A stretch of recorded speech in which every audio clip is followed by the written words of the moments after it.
Ever feel like you're drowning in a sea of marketing tools trying to keep your business running smoothly? What if you could simplify it all with one platform? That's where Go High Level comes in, your all-in-one sales and marketing solution built for small businesses like you. In fact, Go High Level has over 1 million users just like you. With Go High Level, you can capture leads, automate your prospect and client journeys, quickly and efficiently build stunning websites, sales pages, and sales funnels. Imagine managing your CRM, email, SMS, and funnels without duct taping a dozen tools together. Plus, their unlimited plan lets you add as many contacts and users as you need, no hidden fees. We've been using Go High Level for over a year now and absolutely love it. In fact, Profit First Nation is also powered by Go High Level. Ready to level up? Start your Profit First Nation extended 30-day free trial today at www.gohighlevel.com/Profit First Nation. That's www.gohighlevel.com/Profit First Nation. Streamline your workflow, impress your clients, and grow smarter, not harder.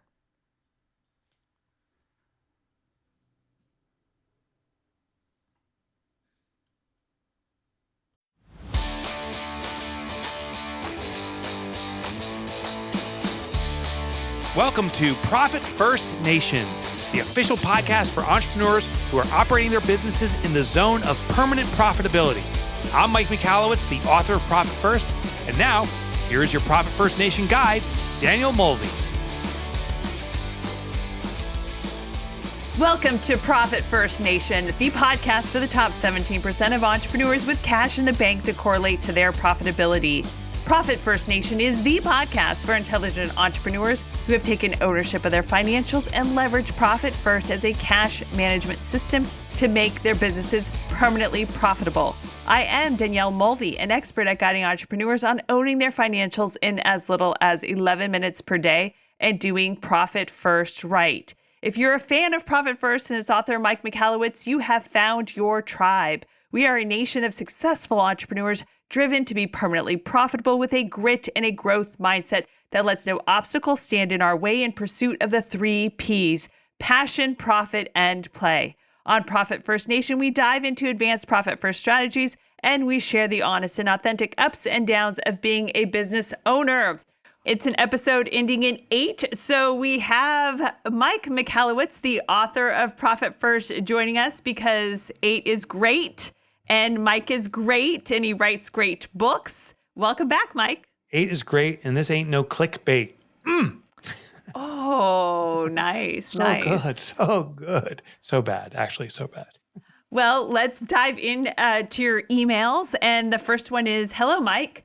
I'm just reading your book, but have already benefited from it. For my business partner used your Profit First principle to try and make us rich. And wow, how well it has worked.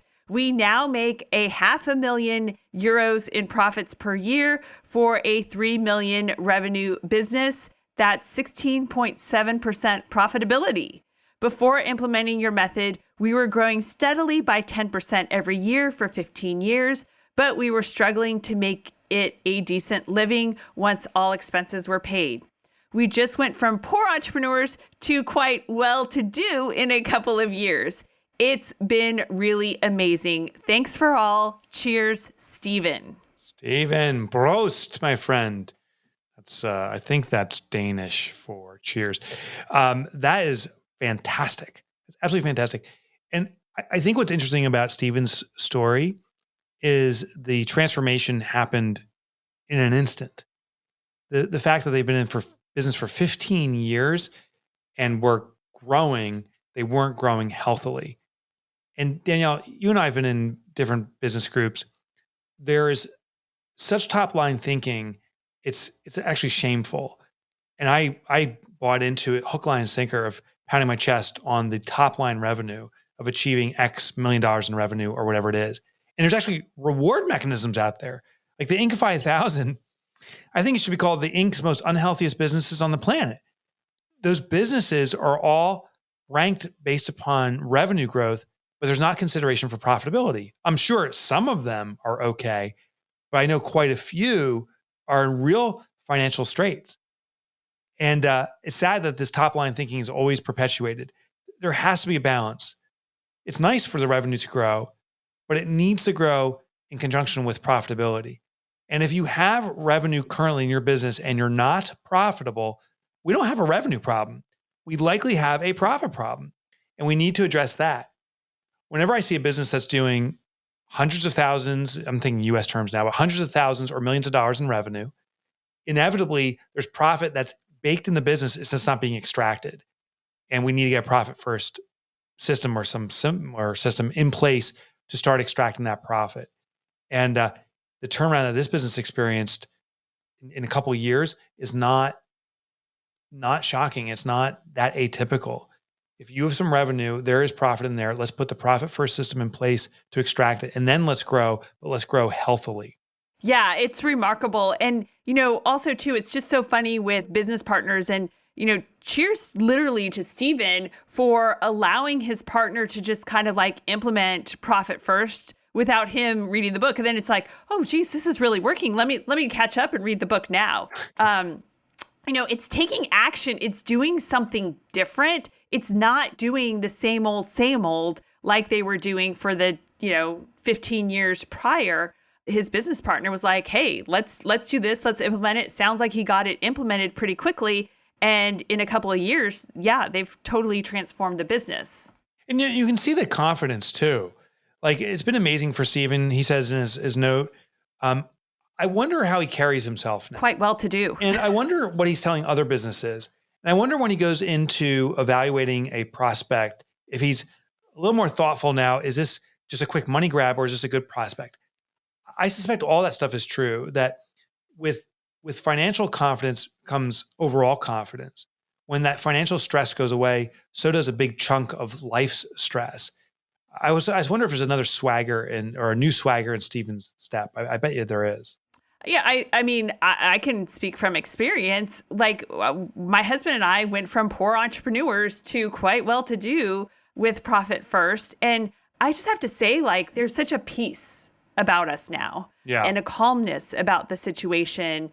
So, from my experience, I can't speak for Stephen, but I think that for us has just been, great for our marriage too. Yeah, same here. My wife and I, when the financial stress went away, the same thing. And it's just an interesting thing in my marriage. My wife is not involved in my business whatsoever. She, though, does manage some of our finances at home, and we use the profit first system at home. And before, it was very confusing and hard conversations, and we can't do this or we can do this, and why, try to explain it. Now, you just look at the account. If there's money there, we can use it. If there's not money available for that purpose. It brings such clarity and communication among partners, both in business, I think, and in personal relationships. Yeah. Well, and it's great when you have an objective system, and that's what Profit First does. And so it wasn't necessarily the business partner who implemented it who says, oh, let's try it this way or whatever. It was, no, let's try it Mike Michalowicz's way. Let's do it profit first. And I think, again, that's what really helped my husband and I we had differences of opinion, and it was either he was going to win or I was going to win, and neither of us wanted to lose. But we agreed to operate on the same page because we used the objectiveness of profit first to set the rules of how we were going to manage the cash in our business. Yeah. So I just want to preface this next one that you're going to take, that this is a series of 3 emails, and they start in March 5th, 2020. So if anyone remembers that period of time, right. That's before COVID. That's like the eve. Yeah, the eve of COVID. Yeah, it was really March 10th. The lockdown started. So this guy had no idea what was coming. Right. I mean, this is a week prior. So maybe what we'll do is I'll read it, in segments. We'll read through the first segment and then have a little conversation about it, and then the next. Is that a good approach? That sounds perfect. Okay. So this is Brad M. And he writes, "Hey, Mike, I'm committing today to take control of my business and their finances. I heard your podcast probably 6 months ago on StoryBrand with Donald Miller. I just purchased your book because 2 weeks ago, because of the show, I presume he means. I quit my full-time job and am 100% committed to my companies. Now I realize I should have done this before quitting my job, but I know I'm making some money. I just really never know how much. I'm excited to finally feel confident in my businesses, take the money I need to support my family, and live the life I want rather than waiting until tax season to see how things look. Thank you for your inspiration book. I look forward to reading chapter 2. So again, that was on March 5th. It came in at 4:43 p.m. in the afternoon. And I remember looking at that, and the sentence that really resonates with me, or that paragraph where he says, I'm excited to finally feel confident in my business, take the money I need to support my family and live the life I want rather than waiting until tax season. You know how many businesses wait till tax season? It's unbelievable. And I was that guy. Like, I remember around, February, maybe March of whatever year's in, looking to see how we did in the prior year and hoping there was profit and thinking if there's going to be money. And it wasn't there. I had no understanding that an accounting profit and loss statement did not correlate to the cash flow of my business. I didn't understand that.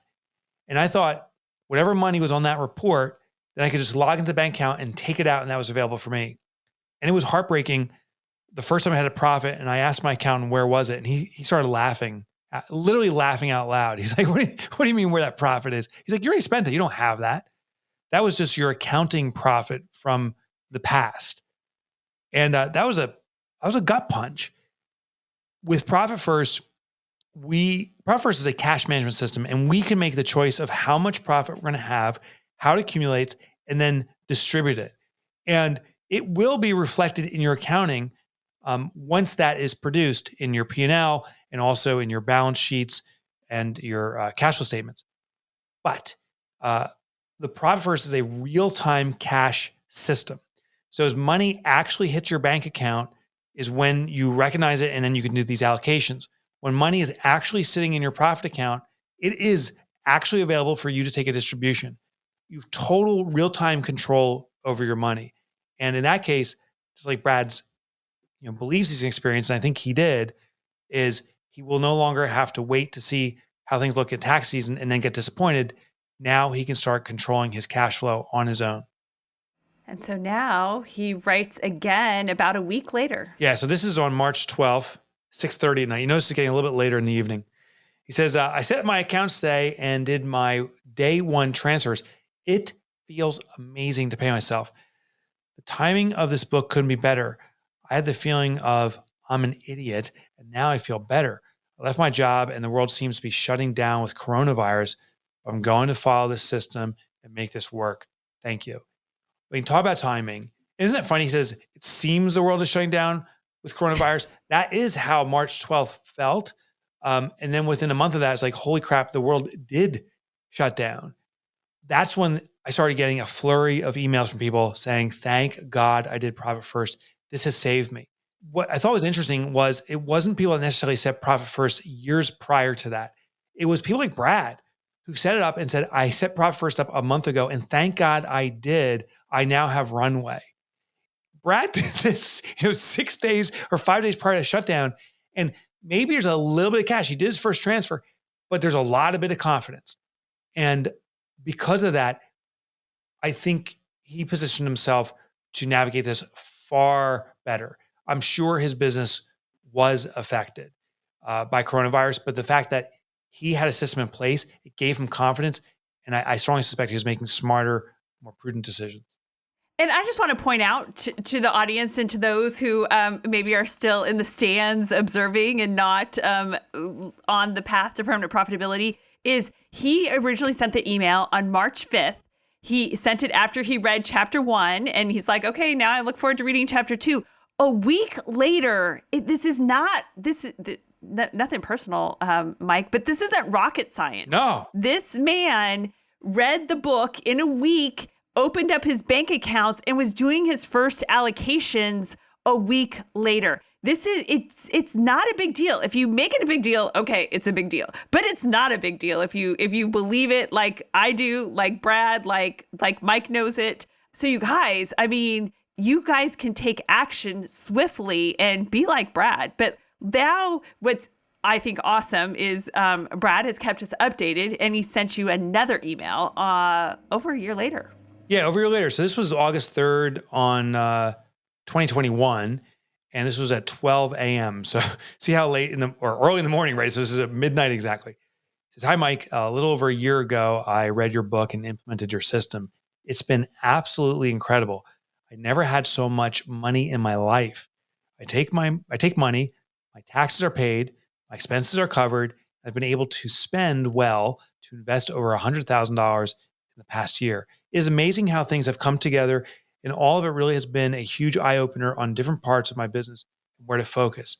I referred your system to any other businesses I meet as well. Thanks for showing me a way to kick entrepreneurial poverty in the butt and turn it into a thriving mechanism to be financially free. Thank you, Mike, Brad." Yeah, I got to tell you, Danielle, when I get an email like that, and I am so lucky, this is not the only email I've gotten like this. I get goosebumps. I tear up. I'm like, yes, yes, yes. Profit First is not rocket science. It's a recipe. It's like cooking an apple pie. Once you do the steps, you'll get a great result, but you got to do the steps. And Brad is one of the 600,000 now plus businesses who did the steps. And so the outcome is not surprising whatsoever. For him, it's his first experience making the apple pie. I've seen 600,000 come out of the oven, and they are delicious. But you got to do the steps, and you got to stick with it. And the thing is, there's that analogy, like when you plant a tree, the best time to plant a tree is 20 years ago or whatever, and the second best time is today. This is true for Profit First. Profit First is not a get-rich-quick system. You won't make tons of money overnight. What it does is it changes your perspective to your business. It starts extracting profit, forcing hard decisions, smart decisions, and running a fiscally healthy business. Over time, that profit accumulates. And you won't get rich within a night, but within a year, you may have a Brad experience, and it just transforms you. Within a decade, I've been doing it now for myself for 13 years. I've had 50 plus, I think it's 51 consecutive quarters of profit distributions. It's unbelievable. I've been able to experience things in life or share in ways I never anticipated that I would be able to. And it's because of the Profit First system. It only gets better. Now, listen, your business will have struggling periods. It's not like your business still needs to grow.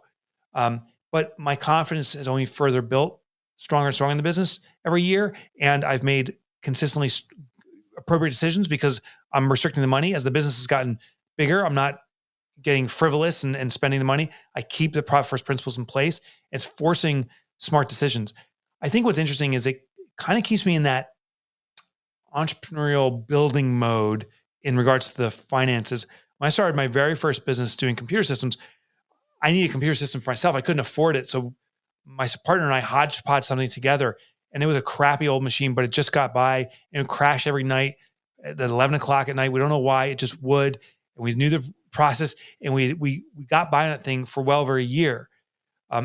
It was a few $100s of parts we had to spend, and that's all we had. We could have done the same thing with tens of thousands of dollars and made a great server, and it really wouldn't have made any difference on our business. What made a big difference is we saved that money. And as I look at my business today, I'm still behaving that way. Scrappy, not cheap, but frugal because of Profit First. And I anticipate I will be that way forevermore. And as a result, I'm going to have financial comfort. I intend forevermore. I'm like, I feel like emotional because this is so transformative. And, I mean, every day when I wake up and, look out the window and see the ocean, we have our dream house, we have financial peace, we have everything because of Profit First. I love that. And I mean, just so blessed, and so fortunate, and you can transform your business, you can transform your cash management, and it is just beyond. So, I mean, hopefully these are inspirational stories to you. And, if you've been fudging Profit First and not doing Profit First right, hopefully this will get you on the path to doing Profit First right. Let's dive into the next email. Sure. This came in from Jim and Cindy. I guess I'm jumping on this, but I'll read it. It says, Mike, we bought Profit First, the book, a few years ago under peer pressure and honestly barely got through the first few chapters. We've been producing millions in revenue as an outsourced sales company. That's what we do, earn millions and spend even more. Always with this, with the perspective that we'll just sell more. 7 years later, we are still trying to outsell our bad money habits. I'm getting exhausted and irritated. I just downloaded the audio version. And as you might guess, just finished chapter 1. We are in, we are done with this crap. Time for massive change. The time is now. This came in from Jim and Cindy. And it is funny that sometimes we need to be pressured into something. You ever have like a teenage child and you're like, you need to do this. And they give resistance. You're like, this is what you need to do. And you got to give them pressure. You know, trust me, you want to do this. And we need to keep on applying pressure. Well, we don't outgrow those teenage behaviors. We get staunch in the way we're doing things. We feel it's right. And because I'm doing it this way, I'm going to continue to do this. And I know I'm right. There's this affirmation bias. And so I see it all the time that a company that's selling and not profitable says, well, clearly we're not selling enough. We need to sell more. And they become less profitable and say, well, clearly we need to sell even more. And it sounds from the outside, it's so obvious, but from the inside, it's that stomping teenager saying, this is the way I want to do it. So kudos to those people who cared enough to give you the outside peer pressure. And I hope for you, our listening friend, that right now you're feeling the peer pressure to do Profit First because it will serve you. And I hope you stop stomping around saying, I'm going to keep doing my bad money habits of the past, even though they're not serving me, and take the quote unquote risk of trying something new that I believe will serve you. Profit First. Yeah. And, it's interesting. I mean, because this is common too. I mean, I don't know what the exact percentage breakdown is. It's probably 50-50 of people who buy it but don't do anything with it and put it on the shelf and forget about it and then come back to it years later. And I'm sure, in maybe a year from now, you'll get another email from Jim and Cindy saying, oh my gosh, like it's amazing. I wish I would have done this when my friend told me to buy it under peer pressure years ago and such. There's never buyer's remorse with Profit First, the book. No. I've never seen someone say, oh, that was the worst $25 of my life. All right. So our next email. Hey, Mike, I'm a young practicing solo dentist in Birmingham, Alabama. I've owned my practice for the last 2.5 years, and I've barely taken home any compensation. Thankfully, my wife has a steady, great job as a pharmacy manager and has been able to support us. I've been trying to grow my business. As I write you, I'm sitting on the beach celebrating my 9th anniversary.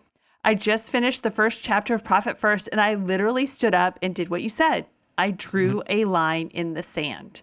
I'm committed to making this change for myself, my family, and my business. I want to be able to offer my wife and family more of me, more time together, more financial freedom so my wife doesn't have to work as much.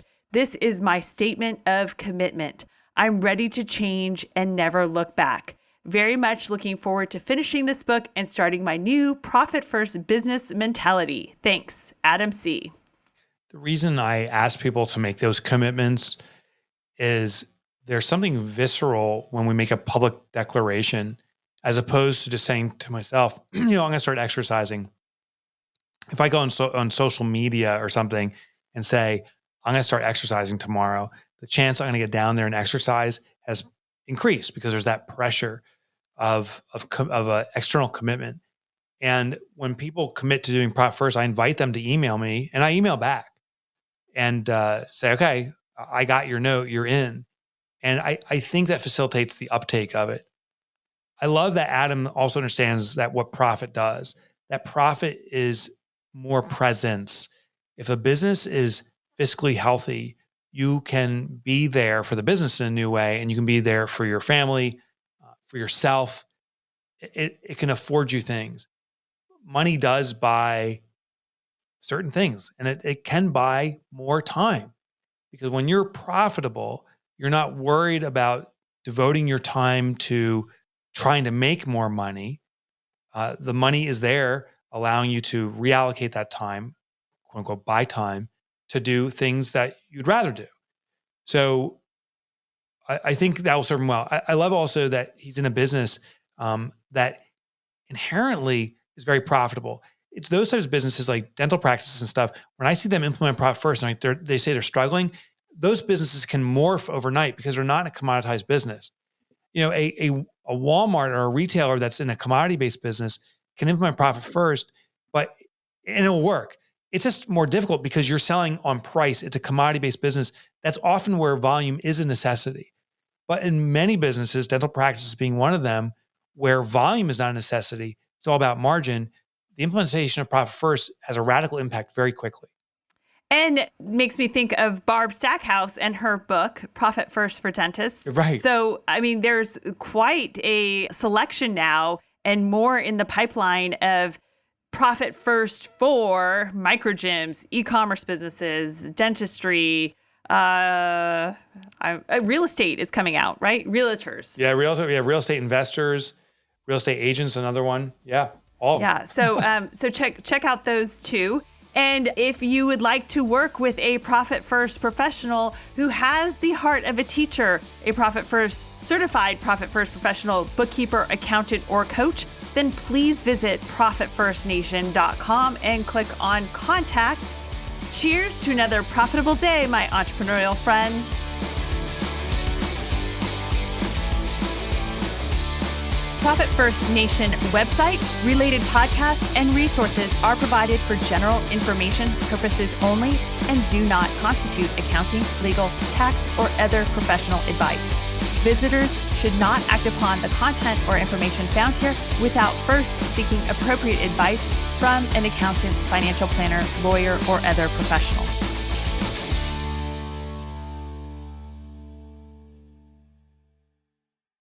Hey, this is Ro, and if you're a business owner struggling with hiring or just tired of doing it yourself, I highly recommend the Build Your Dream Team Secret Podcast series. There are 7 episodes packed with real stories from founders who've cracked the code on hiring, built high-performing teams, and finally got out of the day-to-day grind. My favorite part? It's not fluff. It's systems, strategy, and results. Text DREAM to 55444. That's DREAM to 55444 to check it out. You'll thank me later.